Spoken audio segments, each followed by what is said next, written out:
So Iman has gained over 15 million followers within the last few years across social media. And it's because he's mastered short form distribution and this exact secondary account content strategy. And in this video, I'm going to show you exactly how he's done so and how you can replicate this strategy for yourself so you can see a similar level of success. Now, it's really not as complicated as you probably think it is to replicate. And it's made up of 3 core pillars. And in this video, I'm going to explain to you those 3 core pillars, and they all work together and they're interdependent. So you have to understand all 3 and you have to implement all 3 for this strategy to be successful. So if you miss one of them, it's not going to work. Iman has mastered every single one of them, and that's why it's successful. So you need to understand all of them. So stick around to this video because I'm going to be breaking them all down. So let's just hop right into it. So this whole strategy comes down to distributing your content at large quantities across the social media platforms like Instagram, TikTok, and YouTube. But before you can start creating and then distributing this content, you have to have a stack of long form content and a large media library. So your media library is made up of long form content. This is everything from like podcasts to YouTube videos, to Q&As, to vlogs. So Iman has over 500 pieces of content on his YouTube channel, and he's been on multiple podcasts. So this means he has a large media library and a large stack of content, and hours worth of content, hundreds of hours worth of content that his team and his short form editors can then go and clip up. So before you even think about distributing your content and taking over on these short form platforms like Iman has done, you first have to build your media library and get hours worth of content in.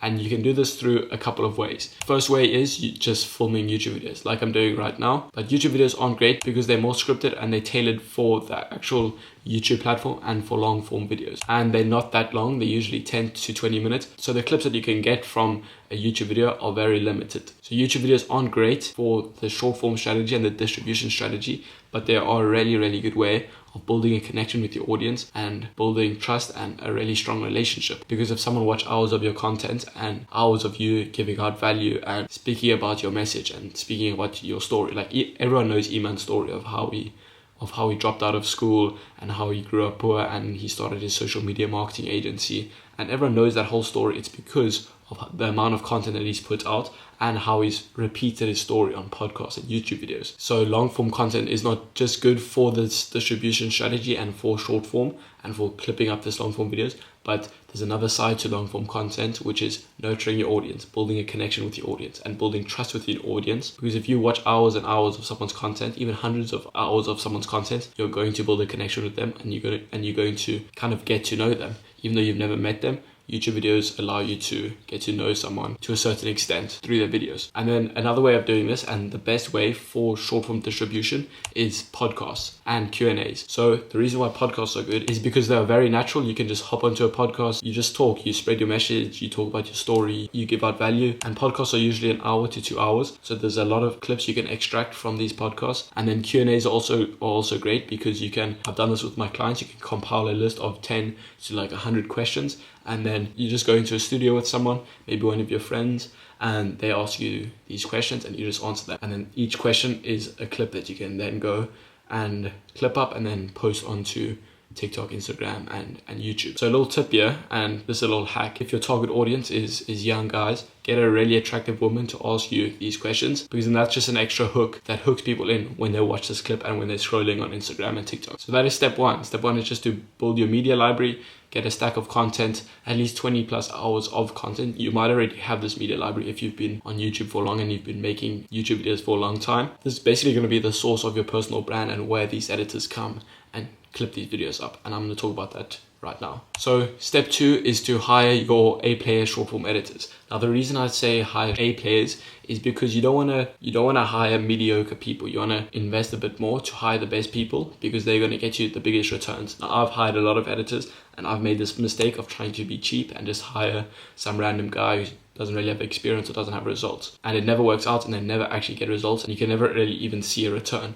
But when you go and you hire the right people and the people that have experience and have past results, then you're going to see actual results for yourself and you're going to get a lot of views. Like I hired a few of Luke Balmore's top affiliates for one of my clients and they've been absolutely killing it. They've been getting millions and millions of views. So that just shows hiring the right person and hiring the right people with the past experience and past results will pay off and they will actually get the results. So you don't want to hire beginners who don't understand clip selection. They can't select the right clips out of a long form video that are the most likely to go viral on these short form platforms, because 90% of a viral short form video is the actual clip and the clip selection. So if there's an hour podcast, finding the right clip within that podcast is the most crucial factor, and that's the highest leverage activity your editors should be focusing on, is clip selection, because a really good clip with all right editing will go viral, but a badly selected clip with the best editing in the world will not go viral, because it's more about the substance and the value that's being given in the video. So there's two routes you can take when hiring your short form team. Route 1 is account managers plus short form editors, and route 2 is where the short form editors are the account managers. So Iman has it where he has account managers and editors. The editors edit the videos, and he has a quality checker or someone who goes and quality checks these videos. And the quality checking is a very important part, because you don't want to be posting videos that are bad quality, or there might be mistakes in the color grading or in the captions, because sometimes these editors do make these mistakes. They're not perfect, even if you hire the best of the best,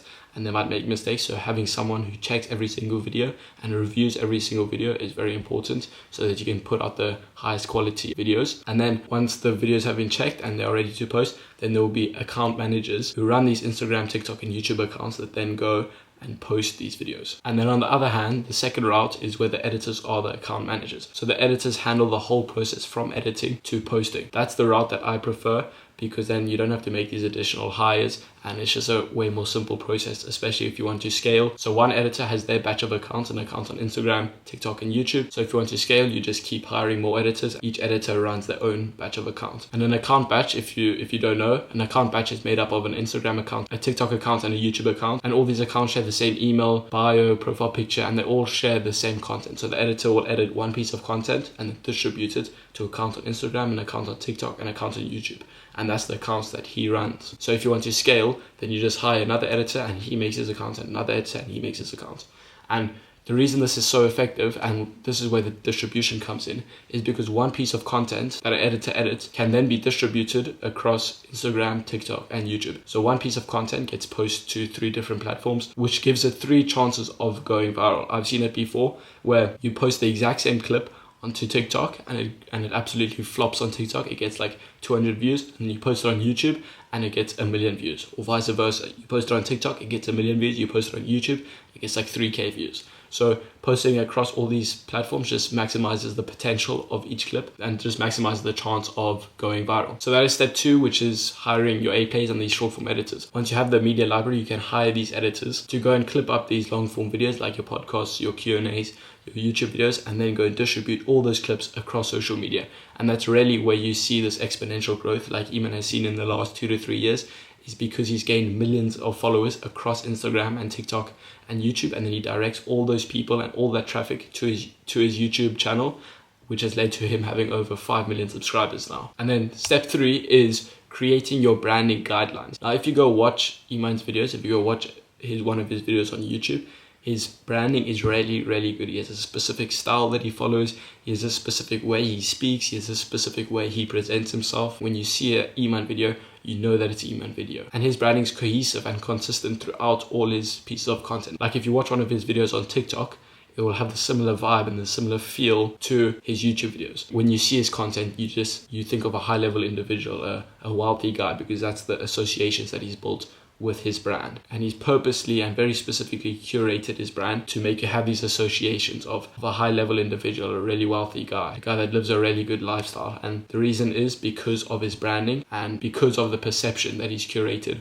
online. So if you want to create your own brand and your own style, really just start by just being yourself and doing what you like to do, because at the end of the day, you are the brand, you are the niche. Don't go and try to copy Iman's style or Iman's branding, because then you're just going to look like an Iman lookalike. So create your own unique style that's authentic to yourself. Everyone has different branding. And if you try to copy someone, you're just going to be labeled as a wannabe. So don't do that. Form your own unique branding and your own style. It's not crucial in the beginning to form your own branding, like you can kind of just figure it out as you go, but it is a key factor to Iman's success. So those are the 3 pillars that make up Iman's whole content strategy. It starts off with his long form content. This long form content, like the podcast and YouTube videos, vlogs, etc., are great in 2 ways. Firstly, for short form and to clip up these podcasts and to actually get videos from these podcasts that you can then go and distribute across social media. And then secondly is to nurture your audience and to create a relationship with your audience and to create a more personal relationship with your audience. So Iman creates all this attention on short form, and he directs all that attention to his YouTube channel, where people then go and watch all his YouTube videos and watch his podcasts and start to get to know his story, and they learn about him and they feel like they understand him, and it builds a good connection with them. So if you found this valuable, stick around, subscribe to my channel, because I'll be posting a lot more valuable content like this. Thank you.